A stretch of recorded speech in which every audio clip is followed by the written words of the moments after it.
Assalamualaikum warahmatullahi wabarakatuh.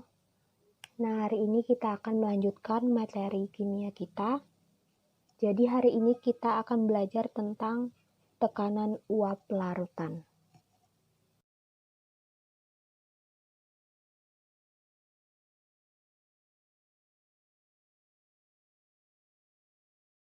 Jadi kita cukup mengingat satu rumus, yaitu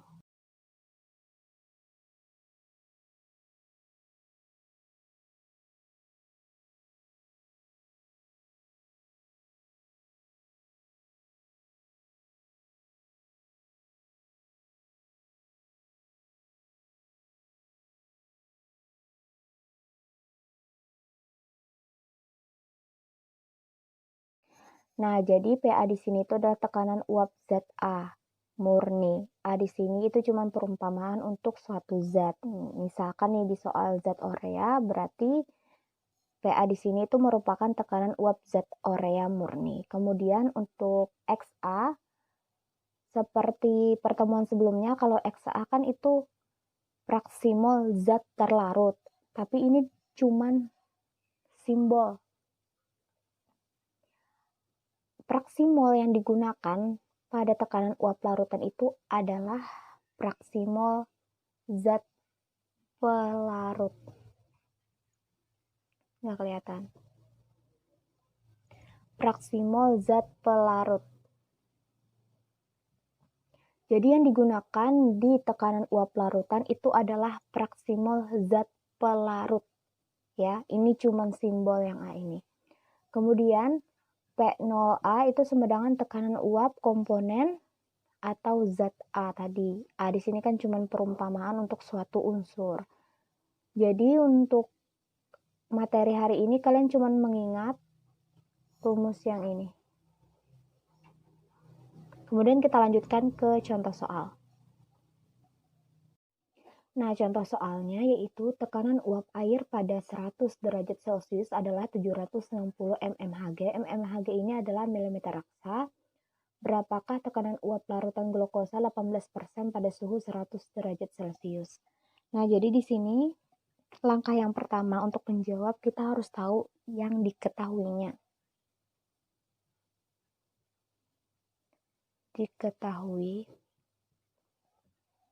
Bisa kalian lihat tekanan uap air. Air ini menandakan bahwa dia pelarut. Nah, jadi P0-nya itu sama dengan 760 mmHg. Jadi misalkan nih diketahui di soal itu ada tulisan tekanan uap air, berarti dia itu adalah P0. Karena P0 ini adalah tekanan uap komponen untuk pelarut. Kemudian, bagaimana dengan 100 derajat Celcius?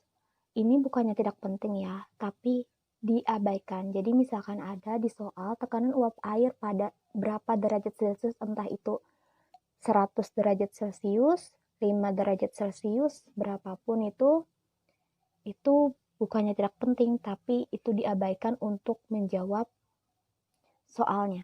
Jadi yang terpenting itu adalah ini, 760 mmHg. Jadi misalkan diketahui tekanan uap air, berarti itu menandakan bahwa dia itu adalah P0. Sampai di sini bisa dipahami. Kemudian berapakah tekanan uap larutan? Nah, berarti yang dicari itu adalah P. Berarti yang ditanya itu adalah P-nya. Ditanya itu P. Jika diketahui larutan glukosa itu sebesar 18%. Masih ingat, kalau soal diketahui 18% berarti massa zat terlarut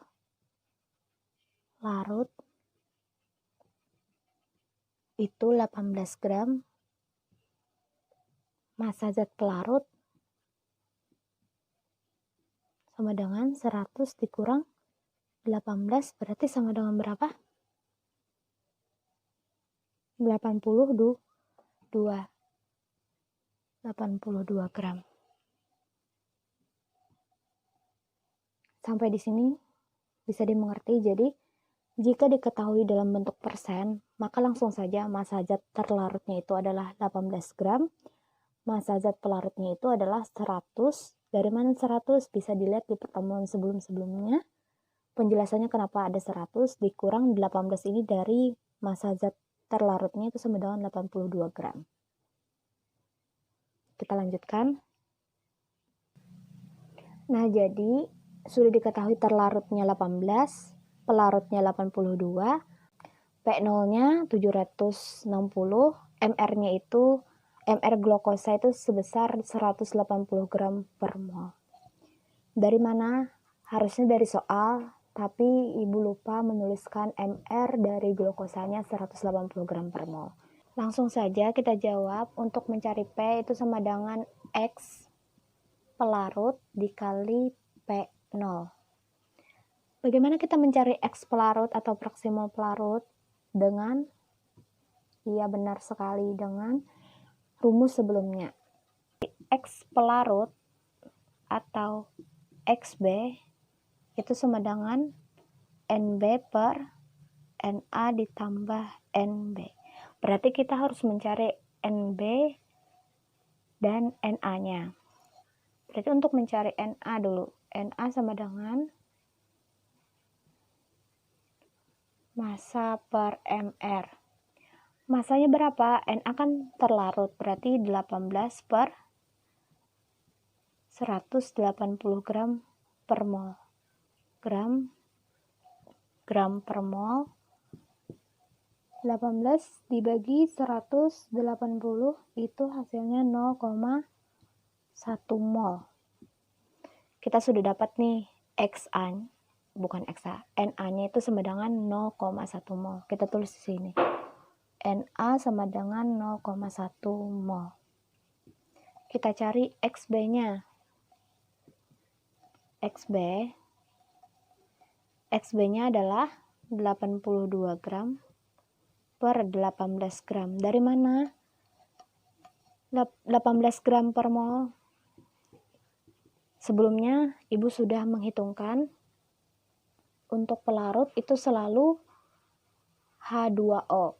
Nah, MR dari H2O itu adalah 18 gram per mol. Kemudian hasilnya 82 dibagi 18 itu adalah 4,55 mol. Berarti dapat nih kita NB-nya itu sama dengan 4,55 mol. Kemudian langsung kita masukkan ke rumus.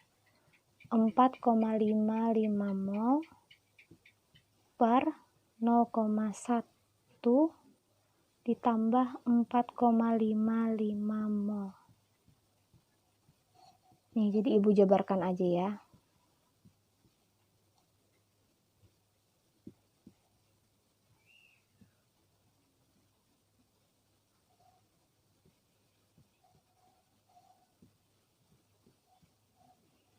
Hasilnya itu adalah 0,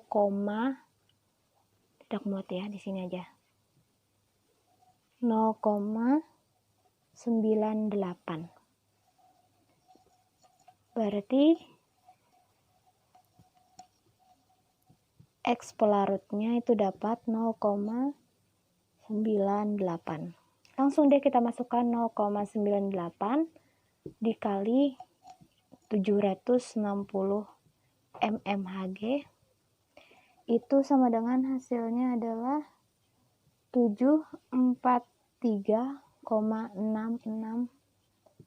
mmHg.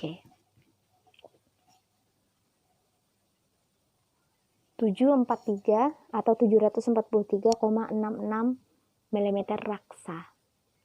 Sampai di sini bisa dimengerti. Kemudian bisa kalian kerjakan atau bisa Anda kerjakan soal berikut. Silahkan kalian kerjakan di buku latihan kalian masing-masing. Selamat mengerjakan. Sampai di sini pembelajaran kita hari ini. Wassalamualaikum warahmatullahi wabarakatuh.